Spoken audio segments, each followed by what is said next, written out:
Hi hello friends, இன்றைக்கி நம்ம பார்க்க போகிறது வந்து ஹேர் கேர் ரொட்டீன் இது நீங்கள் வீட்டிலே நீங்கள் செய்யலாம். இது எப்படி செய்யலான்ட்டு பார்க்கலாம். ஃபஸ்ட்டு ஸ்டெப்பு ஆயில் மசாஜ் பண்ணணும். நீங்கள் எந்த ஆயில், எனி ஆயில் உங்களுக்கு என்ன ப்ராப்ளம் இருக்கோ அதுக்கேற்ற மாதிரி ஆயில் எடுத்துக்கோங்க. ஒன்று டேண்ட்ரஃப் இருக்குன்னா டேண்ட்ரஃப் ஆயில் எடுத்துக்கோங்க. அப்படி இல்லைன்னா ப்ரோட்டீன் ஹேர் ஆயில் அந்த மாதிரி உங்களுக்கு ஹேர் க்ரோத் ஆயில் அந்த மாதிரி கூட நீங்கள் எடுத்துக்கலாம். இதை அப்ளை பண்ணிவிட்டு நல்லா மசாஜ் பண்ணுங்கள். ஜென்டிலாக நல்லா மசாஜ், இந்த இமேஜில் காமிச்சிருக்காங்க பாருங்கள், அந்த மாதிரி நல்லா பொறுமையாக போட்டு ரொம்ப ஹார்டாக பண்ணாமல் சாஃப்டாக ஹேரை நல்லா சாஃப்டாக மசாஜ் பண்ணுங்கள். மசாஜ் பண்ணி ஒரு 20 மினிட்ஸ் வெயிட் பண்ணுங்கள். இது உங்களுக்கு டைம் இருக்கும்போது காலையிலே ஆயில் வச்சு ஒரு 20 மினிட்ஸ் எழுந்திரிச்சோன்னே நீங்கள் மசாஜ் பண்ணிவிடுங்க. வெயிட் பண்ணிவிட்டு ஒரு 30 மினிட்ஸ்க்கு அப்புறம் நீங்கள் என்ன பண்ணுறீங்கன்னா பேக் போடுங்க. இதுவும் உங்களுக்கு ஆப்ஷனல் தான். டேண்ட்ரஃப் பேக் போடலாம், அப்படி இல்லைனா ஹேர் க்ரோத் பேக்கு, அப்புறம் இல்லை மாஸ்க்கு. இப்படி உங்களுக்கு ஹெர்பலாக இருக்குது அப்படின்னா நீங்கள் அப்படி போடுங்க. அப்படி இல்லைன்னா இப்போ நிறையா வெளியிலே கிடைக்குது அந்த மாதிரி பேக்கு, மாஸ்க்கு அந்த மாதிரி கூட நீங்கள் போட்டுக்கலாம். இல்லை ஹோம்மேட் பேக் கூட நீங்கள் போட்டுக்கலாம். இதுவும் போட்டுட்டு ஒரு 20 to 30 மினிட்ஸ் வெயிட் பண்ணுங்கள். வெயிட் பண்ணிவிட்டு அடுத்தது ஷாம்பு வாஷ் போடுங்க. நல்லா ஷாம்பு பேரபன் ஃப்ரீ ஷாம்புவாக போட்டுக்கோங்க. போட்டு நல்லா ஹேரை வாஷ் பண்ணிவிடுங்க.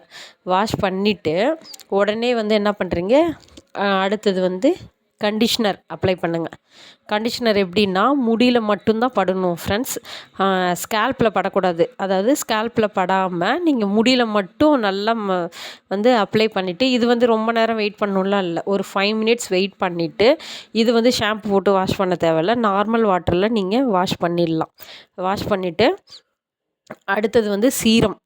இது சீரம் எனி சீரம் நீங்கள் யூஸ் பண்ணுங்கள். இதுவும் இப்படி தான். Hair growth serum, frizzy hair serum, இந்த மாதிரி நிறைய இருக்குது. ஒரு 2-3 ட்ராப்ஸ் மட்டும் நீங்கள் அப்ளை பண்ணிங்கன்னா போதும். அதிகம் தேவையில்லை. நல்லா கையில் போட்டாலும் சரி, ஒரு 3 ட்ராப்ஸ் போட்டுட்டு நல்லா கையை ஸ்வைப் பண்ணிவிட்டு ஹேரில் அப்ளை பண்ணிட்டு, இது நீங்கள் ரூட் டச் கூட பண்ணிக்கலாம், ஒன்றும் பிரச்சனை இல்லை. இது மாதிரி இப்போ சீரம் அப்ளை பண்ணிக்கோங்க. அப்புறம் ஹேரோட எண்டில் நீங்கள் முக்கியமாக சீரம் கொஞ்சம் அப்ளை பண்ணி நல்லா இது பண்ணிக்கோங்க.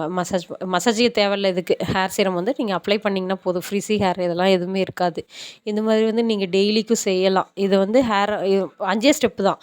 ஹேர் ஆயிலு, இதில் பார்த்தீங்கன்னா உங்களுக்கு நான் ஸ்டெப் சொல்லியிருக்கேன் இல்லைங்களா. ஹேர் ஆயில் அப்ளை பண்ணுறீங்க, அடுத்தது பேக் போடுறீங்க, அப்புறம் ஷாம்பு வாஷ் பண்ணுறீங்க, உடனே கண்டிஷ்னர் பண்ணுறீங்க, அடுத்தது எடுத்த உடனே அடுத்தது ஹேர் சீரம். இது வீக்லி 2 செய்யலாம்.